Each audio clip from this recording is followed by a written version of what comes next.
আসসালামু আলাইকুম, সবাই কেমন আছেন? আলহামদুলিল্লাহ আমিও ভালো আছি। শীতের সকাল মানে কুয়াশার চাদর, আর সেই কুয়াশার ভেতর তৈরি হয় ভালোবাসার পিঠা। চালের গুঁড়ো, নারিকেল আর খেজুরের গুড় দিয়ে তৈরি এই পিঠা। হাতের ছোঁয়ায় গড়ে ওঠে এক একটা পিঠা। চুলায় ফুটতে থাকা দুধের হাঁড়িতে যখন পিঠাগুলো ছাড়া হয়, ঘ্রাণে ভরে যায় পুরো বাড়ি। গরম গরম দুধ পিঠা এক চামচেই যেন মিশে যায় মুখে।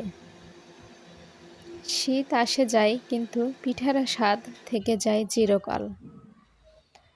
কার কার এই পিঠা পছন্দ আমাকে কমেন্টে করে জানাবেন। আর ভিডিওটি যদি ভালো লেগে থাকে তো লাইক, কমেন্ট আর শেয়ার করে পাশে থাকবেন। ধন্যবাদ সবাইকে।